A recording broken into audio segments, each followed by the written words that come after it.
Spring was here, so now is the time to get your body ready for all those spring activities. Joining us, Dr. Jeremy Scarlett.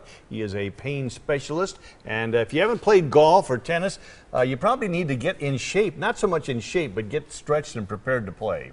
That's absolutely right. Particularly this time of year, I think in Wisconsin, we start to deal with what they call seasonal affective euphoria. Right. Everyone's so happy to get outside and get out into the sunshine.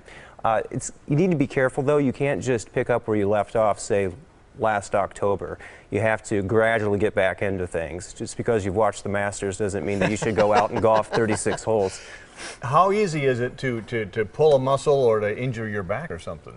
Particularly this time of year, I think it's more likely, just because people have been so inactive over the past several months.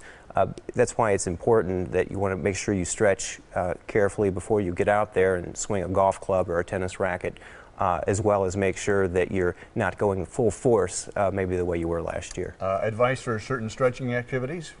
Oh, absolutely. I think it's really important to remember that the core muscles are the ones that are most likely to affect your back, also affect your limbs.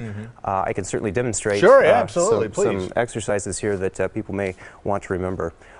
If you want a full list of the exercises, you could go to our website at apmhealth.com, which has a patient resource on it and can go through several more, but I'll just demonstrate three to begin with. First, the exercise is called the kneeling extension, where you want to, first of all, get on all four of your limbs, and as you keep your back parallel to the ground, you want to start to think about moving out your left arm, stretching it forward. As you do that, you want to also start to stretch out your right leg. Think of the muscles lining each side of your spine as trying to stretch those out. You're not just extending the limbs, you're lifting them up.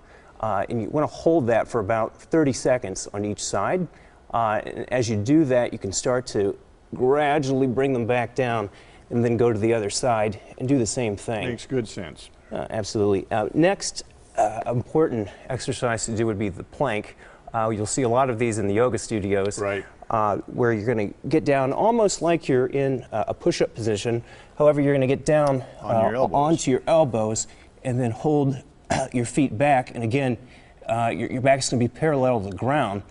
With this exercise, you want to hold the pose for 10 to 15 seconds at a time, and then you're going to come back down and relax. Gradually. You can gradually work that back up to the point where you're going to extend it out for even up to a minute or two. All those things make good sense and good idea just to kind of ease into it and work your way into the season. Yeah, absolutely. Dr. Jeremy Scarlett, pain management specialist, thank you for joining us on Wisconsin Tonight. You mentioned your website. We're going to post a link on our website so folks can get right to your website. Excellent. Thank you very kindly.